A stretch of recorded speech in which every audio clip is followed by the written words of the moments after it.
방송에서 제공하는 투자 정보는 투자 판단에 대한 조언입니다. 방송에서 제공하는 주식의 가치, 가격 상승 및 가격 하락에 대해서는 방송사에서 보장하지 않습니다. 시청자 여러분 안녕하십니까. 오늘장 내일장 1부 출발하도록 하겠습니다. 서정덕입니다. 시장이 오랜만에 기지개를 켜고 있습니다. 양시장 모두 상승 흐름 가져가고 있는데 상승폭도 꽤나 큽니다. 일단은 무역 분쟁 완화 기대감이 커진 부분이 큽니다. 전일 미중 간의 정상은 아니고요. 전화통화, 실무진 간의 전화통화가 있었는데 이 이후에 중국 증시는 상승 마감을 한 바가 있습니다. 그리고 멍완저우 화웨이 부회장의 보석 허가 소식까지 전해지면서 휴전 이후에 악화일로를 걷던 미중 간의 무역 분쟁 조금의 볕이 드는 모습들이 보여지고 있는 상황이고요. 한숨 돌리고 있습니다. 그리고 트럼프 대통령의 트윗도 지금 한몫을 하고 있는 상황입니다. 여기에 유럽 쪽 리스크도 더 이상의 확진이 되는 모습들은 없습니다. 이탈리아 예산안 문제나 영국의 브렉시트 문제들도 더 이상 악화되는 분위기는 아닌 것으로 지금 시장에서는 판단을 하고 있습니다. 그러다 보니 우리 시장도 오랜만에 상승 랠리 펴고 있고요. 특히나 많이 내렸던 종목군 위주로 오늘 급등 흐름이 나오고 있는 상황입니다. 거래소 시장은 운송장비, 건설, 기계, 증권업종 등이 강세를 보이고요. 코스닥은 시총 상위주들 대다수가 거의 모두 빨간불을 켜주면서 지수 상승을 이끌어가고 있는 모습입니다. 일단 한시름 놨다라는 부분은 있는데 여전히 시장은 살얼음판입니다. 그렇다면 2018년도 12월 얼마 남지 않은 이 장세 속에서 어떻게 이 살얼음판을 걸어가는 게 효과적으로 대응하는 것일지 오늘장 내일장 일부와 함께 보시면 좋을 것 같습니다. 헤드라인 뉴스부터 전해드립니다. 11월에 취업자 수가 발표가 됐습니다. 지난해 같은 기간보다 16만 5천 명 증가한 수치로 지난 1월 이후 10개월 만에 최대폭을 기록했습니다. 이는 최근의 수치보다는 회복세를 보인 것이 맞지만 원래 정부가 전망했던 올해 월 평균 취업자 증가폭인 18만 명에는 못 미치는 수준입니다. 실업률은 3.2%로 지난해 같은 기간보다 0.1%포인트 올랐습니다. 캐나다 법원이 멍완저우 화웨이 부회장에 대한 보석을 결정하자 인민일보와 신화통신, CCTV 등 중국 주요 매체들이 관련 소식을 신속하게 보도했습니다. 매체들은 멍 부회장이 다른 범죄 기록이 없고 현재 건강상의 문제가 있는 점, 멍 부회장의 집이 오타와에 있다는 점 등이 보석 결정에 고려됐다고 전했습니다. CCTV는 멍 부회장의 보석금은 1,000만 캐나다 달러, 우리 돈으로 84억 5천만 원이며 이와 함께 여권 제출, 전자감시 장비 착용 등의 보석 조건이 붙었다고 소개했습니다. 올 들어 비은행권의 중소기업 대출이 급증한 것으로 나타났습니다. 한국은행 자료를 보면 지난 9월 말 기준 비은행권의 중소기업 대출 잔액은 140조 6천억 원으로 지난해 같은 기간보다 26조 7천억 원이 증가했습니다. 이는 관련 통계를 작성한 2013년 이후 가장 큰 증가폭입니다. 이번 달 주택 분양 시장의 체감 경기 전망이 매우 부정적인 것으로 나타났습니다. 주택산업연구원 자료를 보면 이번 달 분양 경기 실사 지수는 66.3포인트로 전달보다 2.9포인트 상승했는데 3개월 연속 60선을 이어간 겁니다. 분양 경기 실사 지수가 100을 초과하면 분양 전망이 긍정적이라는 것을 100 미만이면 그 반대를 의미합니다. 국내 증시 흐름 바로 이어갑니다. 코스피부터 만나보도록 하죠. 코스피 지수는 현재 2080선 다시 터치합니다. 1.35% 상승하면서 오늘 좋은 흐름들 가져가고 있는 모습인데 하루간의 흐름 정리하도록 하겠습니다. 자, 보시다시피 장 초반보다 지금 많이 올라온 모습 확인이 됩니다. 2062포인트대에 출발했습니다. 장 초반에 조금의 눈치 보기가 있었고요. 이후에 조금씩 매수세가 들어오기 시작하면서 현재 포인트 2080선 위까지 올라온 상황인데 수급 주체도 한번 체크를 해보도록 하겠습니다. 수급 주체 보시면 기관의 매수 물량이 많습니다. 2,378억 원 기관 나홀로 매수긴 한데 금융투자 쪽에 프로그램 매수가 어제 이어서 오늘도 들어오고 있고요. 투신, 연기금 어제는 좀 대량의 매도가 나왔는데 오늘은 매도 물량이 많이 줄어들었습니다. 투신 55억 원, 연기금 11억 원 매도에 그치고 있는데 지금 소폭 매수로 전환될 것 같은 그런 모습들도 지금 매도 물량이 줄어들면서 감지가 되고 있는 상황입니다. 개인은 2,023억 원 일단 급등장에서 어제까지 하락할 때마다 매수했던 물량들 처분하는 모습들 보이고요. 외국인의 매도 물량 많이 줄어들었습니다. 335억 원 외국인 매도 물량 지금 집계가 됩니다. 시총 상위주들 확인해 보도록 하죠. 보시면 삼성전자, SK하이닉스 상승합니다. 삼성전자는 4만원 저점 찍은 뒤에 지금 4450원, 200원 상승은 하긴 하는데 좀처럼 4만 원 초반대를 탈출하진 못합니다. SK하이닉스 6만 5천 원대 위로 올라왔고요. 셀트리온이 어제 급락 이후에 오늘은 기술적 반등이 좀 나오고 있습니다. 셀트리온 지금 사측 같은 경우에는 분식회와 관련된 이슈에 대해서 지금 상관관계가 없다라고 공식적으로 해명을 한 입장인데, 일단 어제장의 폭락 이후에 오늘장에서는 조금의 반등이 나오고 있는 모습 감지가 됩니다. 삼성바이오로직스 오늘 장 초반에 상승 출발했고요. 장 중에 하락 반전을 하기도 했는데 지금 2시 넘어서면서부터 소폭식 상승으로 전환이 되고 있는 모습입니다. 개인의 매수가 삼성바이오로직스는 굉장히 강하고요. 다음 살펴보도록 하죠. 현대차가 오늘 수소차 이슈가 지금 부각이 되면서 12만 원대까지 터치하면서 7.62% 급등 흐름이 나타나고 있습니다. 현대차 실적 발표 때 9만 2천 원대까지 장중에 밀려 내려갔는데 9만 2천 원 찍고 지금 지속적으로 반등이 나오면서 12만 원대까지 가파르게 회복을 하는 모습 보여지고 있습니다. LG화학, SK텔레콤 하락하고요.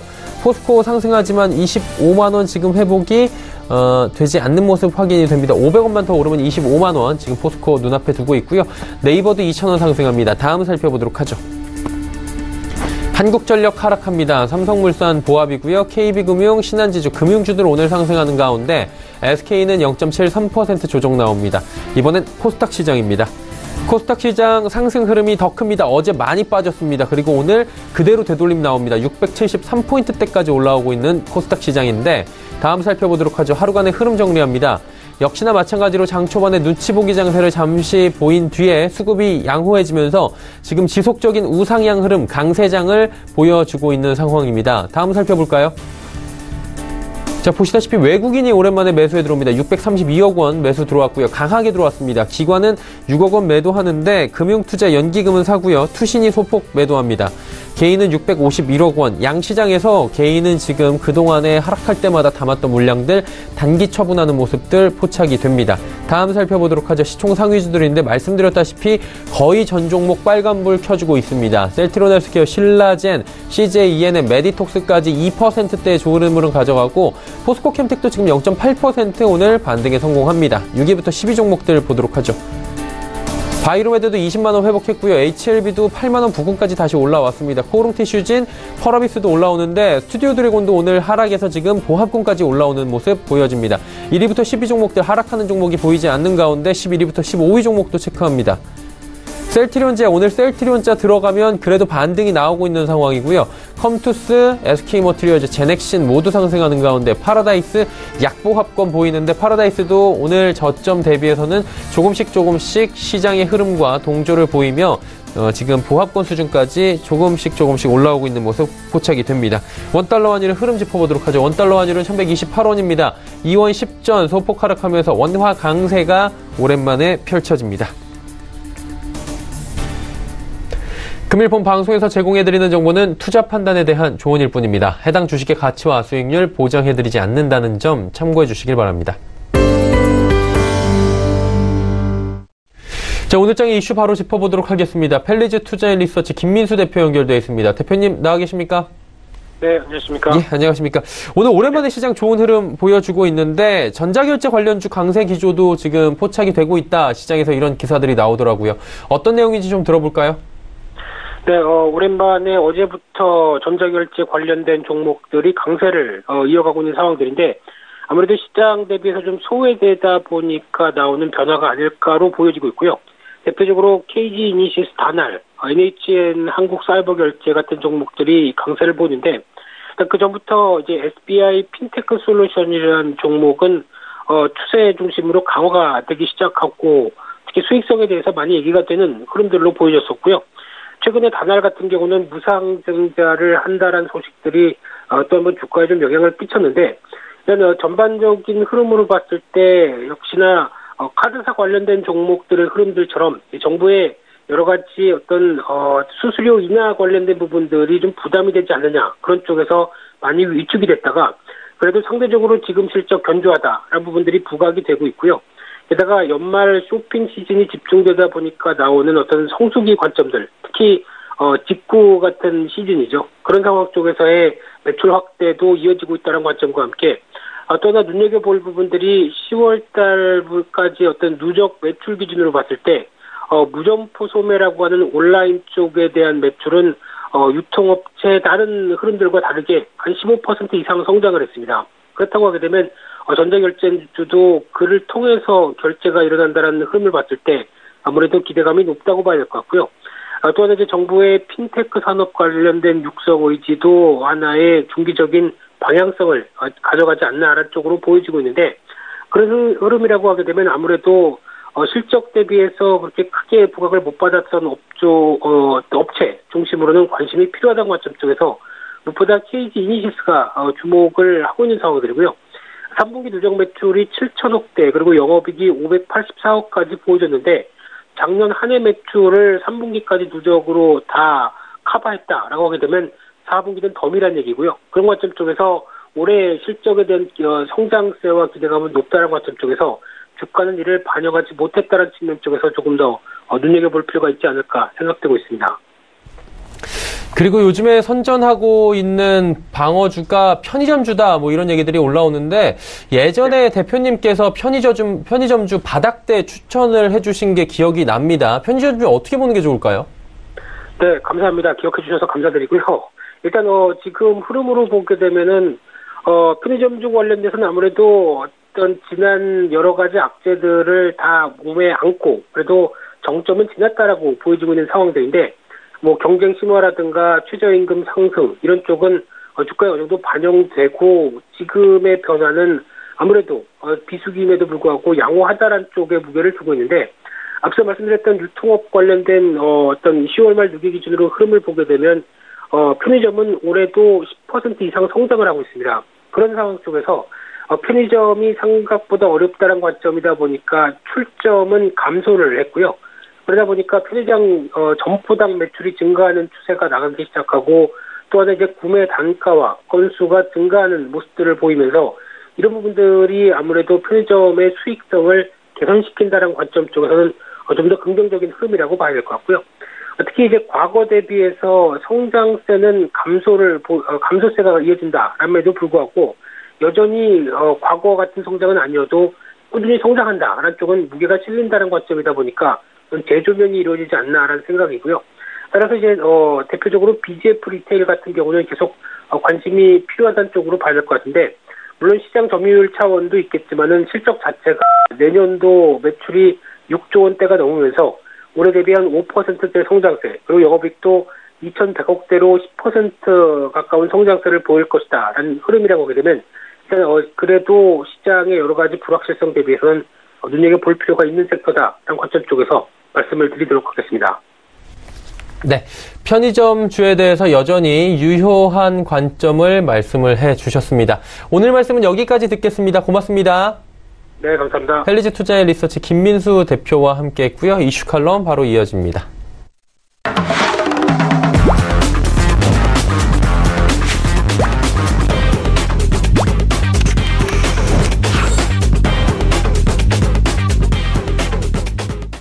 이슈 칼럼 이어가도록 하겠습니다. 에스핌 김형진 대표와 함께 하도록 하겠습니다. 대표님 안녕하십니까? 네, 안녕하십니까? 예. 2018년도 이제 거래일 기준으로 한 열흘 정도 정확히 11일 남았더라고요. 미국도 지금 조정장에 진입을 했다. 뭐 지난번에 그런 얘기를 나눴었는데 그래도 불행 중 다행인 게 오늘 시장 우리 오랜만에 지금 선방하고 있는 모습이 보여지고 있긴 한데 이게 올라도 요즘에는 참 불안한 건 어쩔 수 없는 것 같습니다. 이게 기술적 반등인지 아니면 추세 전환인지 궁금한데 기술적 반등으로 보는 게 맞나요? 예, 그럴 것 같습니다. 최근에 뭐 오늘 오르고 있다라고 하지만 최근에 그 등락한 그 레벨, 그러니까 밴드 내에서 움직이고 있는 그 상황을 본다면은 지금 상황이 뭐 반전이 됐다 이렇게 볼 근거는 없다 이렇게 말씀을 드리겠고요. 2100포인트를 중심으로 해서 한 플러스 마이너스 30포인트를 지금 밴드로 해서 움직이고 있는 거 아닙니까? 아직도 2100포인트 아래에 오늘도 있는 것이고요. 무려 20포인트가 올라왔음에도 불구하고요. 근데 이제 우리 시장뿐만이 아니라 글로벌 증시가 동반 조정세에 진입해가지고 미국 시장마저도 이제는 2월에 저점 또 다우 같은 경우는 4월에 저점 이쪽과 이제 좀 비슷한 위치까지 내려온 상황이고요. 유로존 증시 같은 경우는 이머징 마켓보다 나을 게 없는 그런 상황입니다. 최근 흐름은 더 안 좋죠. 유로스톡스 지수 기준으로 보면 12월에만 한 4% 가까이 내리는 그런 모습이었기 때문에 또 독일 같은 경우 상대적인 강세에 동참했었던 그런 독일 같은 경우도 좀 더 내리는 모습이고요. 그래서 거의 유일하게 상반기 저점을 이탈하지 않은 나라는 미국밖에 없는데 그나마 미국도 2월에 연중 최저점에 근접한 그런 모습이다. 해서 여기서 반등이 나타날 수 있는 그런 위치이긴 한데 이거 역시 마찬가지로 반전이 될 수 있는지는 미지수고 해서 우리 시장을 좋게 보기 힘든 요인들은 다른 여러 글로벌 증시 흐름하고 동조화된다라는 그 관점에서 봤을 때 좀 신뢰하기는 좀 반등이 이어질 것이다. 신뢰하기는 좀 힘들어 보인다. 이렇게 말씀을 드리겠고 어제 같은 모습도 사실 중국 덕분에 미국이 돌아선 거죠. 장막판 1시간 반 남기고 자동차 관세 양보를 한다 하는 소식이 나오자마자 이제 좀 돌아선 건데 그렇기 때문에 이러한 재료들이 계속 나타날 수 있는 것인지에 대한 답을 구하기가 쉽지 않다는 것이죠. 또 시장이 불안한 여러 이유 중에서 이 펀드멘탈 관련한 오늘은 또 이 펀드멘탈 관련한 내용들을 좀 말씀을 드리려고 하는데 경기 고점 징후가 여러 나라에서 이미 나타났고요. 미국도 점차 그러한 우려감이 커지고 있죠. 2019년은 뭐 경기 침체 진입 우려감이 많이 확산되고 있는 그런 모습이고 우리가 보통 찾아보는 OECD 경기 선행지수 쪽을 봐도 미국 쪽이 고점이 점점 경기가 좀 흐름이 낮아지고 있는 그런 상황에서 침체 들어서기 직전이다 이렇게 보면 될 것 같습니다. 그러니까 주가가 어느 정도 시그널을 주는 주가들이 좀 조정을 많이 보이고 있다 이렇게 생각이 드는데 그게 바로 소재 산업재 섹터죠. 글로벌 동반적으로 이 업종들은 뭐 어느 나라를 불문고 소재 산업재 섹터는 지금 조정세를 보였고요. 미국마저도 고점 대비 이 산업재 ETF 같은 경우가 17%나 하락하는 그런 모습이어서 완연하게 조정세에 진입한 상태다. 경기 자체가 주가를 봐도 좀 조정에 들어가고 경기 침체 가능성을 높이고 있다 이렇게 봐야 되겠고요. 또 이런 경기뿐만이 아니라 기업의 실적 쪽을 이렇게 놓고 봐도 기업의 실적 전망이 이 불확실성이 계속 증대되고 있는 상황입니다. 근데 그게 예전에는 IT 업종의 실적 우려감이 시장에 큰 충격을 줘서 다른 업종을 좀 가려진 측면이 있는데 최근에 이제 실적 발표 같은 경우 좀 그러니까 회계 연도가 약간 좀 분기별로 좀 틀린 경우에 다른 업종들이 이제 실적 발표가 나오는 그런 경우를 놓고 보거나 아니면 실적 가이던스 같은 경우가 나오는 것을 이렇게 놓고 봤을 때 거의 전 업종으로 이러한 실적이 좀 불확실성이 좀 전 업종으로 확산이 되고 있는 그런 모습이기 때문에 지금 경기와 더불어서 기업의 이익도 2019년 좀 쉽게 보기가 힘든 그런 모습이다 이렇게 생각을 해야 되겠고 그러한 펀더멘탈이 좀 불안하니까 시장의 지표에도 좀 그대로 반영이 되고 있다 이렇게 볼 수가 있겠는데 우리가 9월 이후에는 이 변동성 지표가 다시 확대되고 있는 그런 모습이 나타나고 있죠. 물론 오늘 같은 경우는 우리 시장은 이제 상승을 보여서 변동성 지수가 낮아지고는 있는데 미국의 경우를 놓고 봐도 이 변동성 지표가 9월 이후에 계속 한 15에서 25% 박스권을 유지하고 있습니다. 이게 물론 빅스 지수 같은 경우가 급등락의 결과기 때문에 좀 후행 지표다 이렇게 볼 수가 있겠지만 그래서 좀 시장을 해석하는데 한계가 존재하긴 하는데 시장의 불안정성이 지속되고 있다는 점은 좀 인식할 필요가 있는 것이죠. 내재적으로 변동성이 계속 확대될 가능성을 가지고 있다. 이 점을 본다라고 보면은 올해를 이제 마무리하는 지금 이 상황에서 그것이 해소가 되지 않고 있기 때문에 2019년 경기 전망이나 기업 실적을 놓고 봤을 때 2019년을 전망하기 힘든 그런 이유 중에 하나가 이런 변동성 지표 자체도 낮아지지 못하고 있다는 그 점을 봐도 우리가 알 수 있는 것이다. 이렇게 말씀을 드리겠고 펀더멘탈의 불안이 좀 해결이 돼야지 이런 재반 지표가 좀 개선이 될 테고 그러면 시장이 좀 안정이 되고 투자 심리가 좀 가벼워지겠죠. 그래야지만 좀 제대로 된 반전이 나타나지 않을까라는 생각이 들고요. 무역 분쟁 관련 코멘트 하나 나와가지고 지금 우리 시장도 그렇고 미국도 그렇고 1% 정도는 쉽게 왔다 갔다 하는 장세거든요. 그래서 1%가 이렇게 쉽게 움직이는 코멘트 하나로 움직이는 그런 상황이라고 본다면은 또 미국이 전 저점에 근접한 상황이기 때문에 더 민감하게 반응할 수밖에 없는 상황이다 이렇게 봐야 되겠고 해서 아직은 경계 심리를 풀 때가 아니다 이렇게 말씀을 드리겠습니다. 결국에는 지금 굉장히 예민한 시장이기 때문에 작은 코멘트 하나에도 이렇게 크게 움직인다. 그러다 보니 보수적인 관점이 아직까지 유효하다 이런 말씀이신 것 같은데 결국에는 기업은 경기 따라갈 수도 있지만 실적 따라간다 뭐 이런 얘기도 있고 우리나라 같은 경우는 대외 변수에 굉장히 취약하지 않습니까? 내년도 그러다 보니 불안한 건 어쩔 수 없는 것 같습니다. 어떻게 보는 게 좋을까요, 대표님? 네, 지금 아까 미국 쪽을 예를 들어서 뭐 전반적으로 안 좋다 이렇게 말씀을 드렸지만 뭐 한국 쪽이 그렇다고 해서 나은 건 아니지 않습니까? 더 안 좋으면 안 좋았지. 특히나 한국 같은 경우는 반도체 쪽에 집중돼 있는 그런 실적이기 때문에 실적 전망을 놓고 봤을 때 우리가 한번 3분기 기업 실적 마무리될 때 이 반도체 쪽 한번 점검을 해봤지 않습니까? 해서 별로 그렇게 긍정적이지가 않은데 최근에 보면 이제 해외 쪽 미국 쪽에서 관련 회사들, 그러니까 대표적으로 마이크론이나 애플 같은 경우가 되겠죠. 이쪽에 실적과 업황 전망 같은 것이 나오고 있기 때문에 이쪽을 한번 참고를 하면서 비교를 해봐도 될 것 같습니다. 우리만 좋지 않은 것이 아니라 이쪽도 안 좋고 그게 또 관계사고 또 우리 반도체가 그쪽에서 소비되는 그런 상황이라는 점을 생각을 해본다면 앞뒤가 연결고리가 있을 것이다 이렇게 생각이 들어서 말씀을 드리는데 마이크론 테크놀로지 같은 경우 최근에 IR을 하거나 실적 가이던스를 했을 때 회사 측에서도 지금 메모리 가격이 하락 사이클 진행 중이라는 것을 인정을 하고 있는 것이죠. 이제는 그 누구도 그걸 부정할 수가 없는 상황이죠. 예전에는 그래도 좋다 이렇게 얘기들을 해왔지만 이제는 그 하락 사이클에 들어선 거는 누구나 인정하는 그런 사실이고 주가가 이미 많이 하락해가지고 최고점에서 한 반동강이 나가지고 지금 33불 정도 하단을 좀 지키면서 왔다 갔다 박스권을 그리고 있는데요. 11월 28일에 실적 가이던스에 나온 그 내용을 주목하자는 것입니다.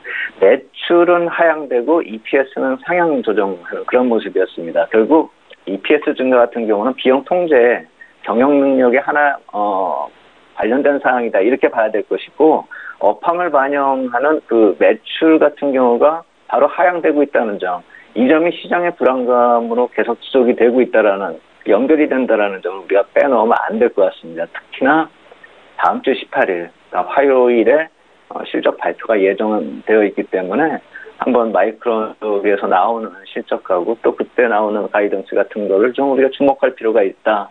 아마도 별로 그렇게 좋은 얘기가 나오지 않을 것 같아서 한번 좀 주목해보자 이렇게 말씀을 드리겠고 애플 같은 경우는 최근에 중국에서 뭐 판매 금지 조치까지 나왔지 않습니까? 근데 그 영향을 보면은 EPS가 한 0.5달러 수준이라고 합니다. 해서 우리가 11월 1일에 발표된 그 4분기 실적과 비교해보면 그때 EPS가 2.91달러였거든요. 그래서 연간 기준으로 놓고 보면 12.15달러 정도 되기 때문에 0.5달러면은 연간 이익이 한 4% 수준이고 애플의 PER 13.9배를 놓고 보면 주가에 미치는 영향 계산해 보면 한 7달러가 좀 안 되는 것이죠.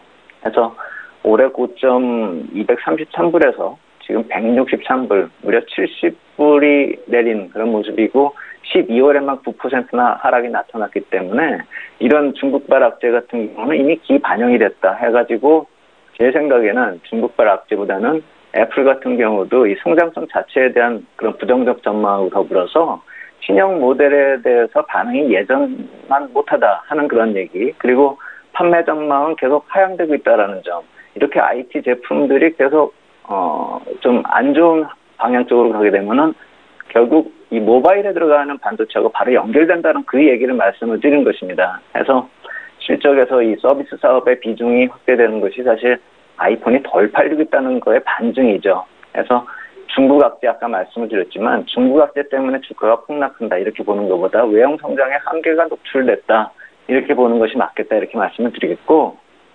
해서 관련돼서 우리가 삼성전자나 하이닉스 같은 경우가 지금 주가를 보면은 굉장히 많이 내려왔다라고는 하는데 또 다른 분기점으로 들어서고 있는 게 주간 단위로 120주 이평에 근접하고 있습니다. 물론 하이닉스 같은 경우 그런데 삼성전자는 이미 이탈을 했죠. 그래서 이쪽에 지지 테스트 국면으로 들어섰다 이렇게 봐야 될 텐데 이쪽에 지지가 되려면은 이 삼성전자나 하이닉스의 실적 코멘트가 앞으로 좀 보수적 실적 전망에서 돌아서야 되는 실적 가이던스가 좀 높아져야 되는 그런 부담이 있는 그런 상황이죠. 그런데 오늘도 시장에서 반도체에 대한 분석 자료가 나왔는데 연말 성과급만 뭐 몇천억이 지급되는 그런 일회성 요인도 있고 내년 초까지는 실적이 좀 안 좋아진다 이겁니다. 해서 펀더멘탈이 뒷받침이 안 되는 그런 상황이라고 보면은, 그리고 또 해외 관련 기업도 동반해서 부진하다. 이렇게 보면은 이게 뭐 외국인 쪽에서 급속한 수급 변화가 나타나기는 만무한 것이죠. 우리 내부적인 요인으로만 놓고 봤을 때 과연 상승이 가능하냐 보면 그것도 아닐 테고요. 그래서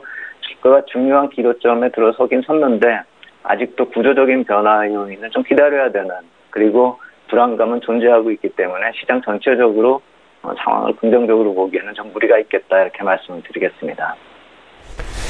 네, 전체적으로 특히나 전기, 전자 업종에 대해서도 이야기를 좀 나눠봤는데, 이제 내일 얘기 당장 해보는 이유가 12월 13일 선물 옵션 동시 만기일, 그리고 12월 올해 마지막인데, 사실 올해 별로 재미없었고 변동성도 크지 않았지만, 그래도 마지막이다 보니 혹시나 하는 얘기들도 나오고 있는데, 어떻게 보는 게 좋을까요?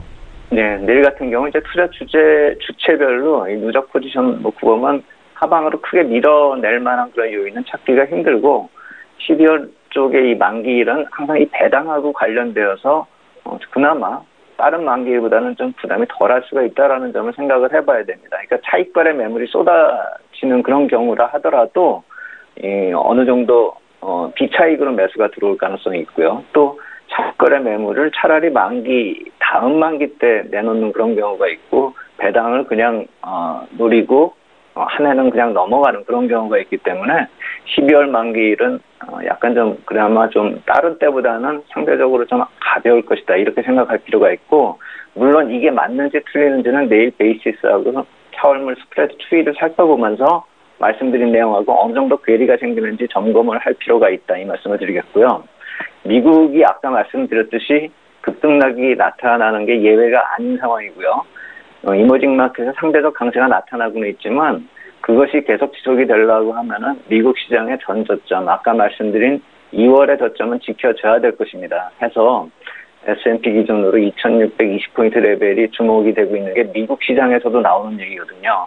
그래서 여기가 이탈되면은 한 2480까지도 빠질 수 있다. 기술적으로 저도 제가 봐도 가능한 스토리라고 생각이 되는데, 여기가 120주 이평가 아까 말씀드린 하이닉스하고 비슷한 그런 이평이죠.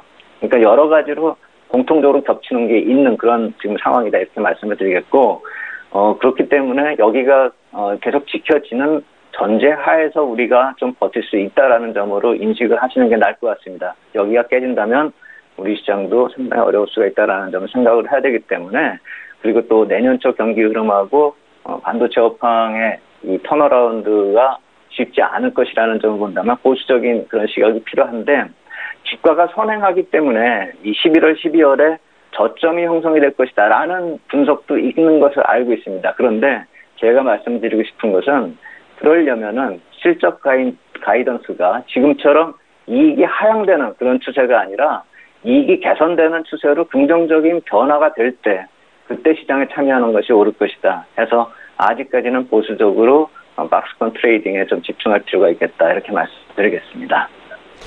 지금 맘 놓고 올라가는 쪽에 베팅을 하기보다는 아직까지는 박스권, 특히나 하방 압력에 대해서 지금 어느 정도 감안을 해야 된다라고 말씀을 해주셨습니다. 자, SPM 김영진 대표와 오늘도 이야기 나눠봤습니다. 고맙습니다, 대표님. 예, 감사합니다. 네, 함께 나눠본 이야기들 다시 한번 정리해 보도록 하죠.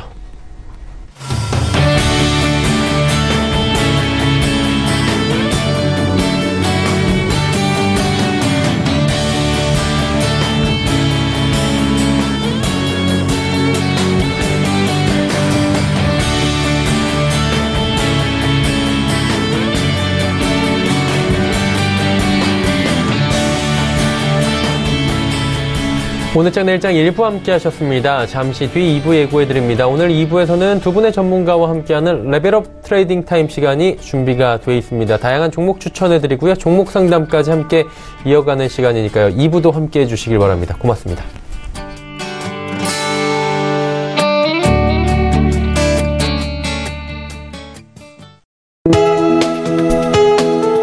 본 방송에서 제공하는 투자 정보는 투자 판단에 대한 조언입니다. 방송에서 제공하는 주식의 가치, 가격 상승 및 가격 하락에 대해서는 방송사에서 보장하지 않습니다.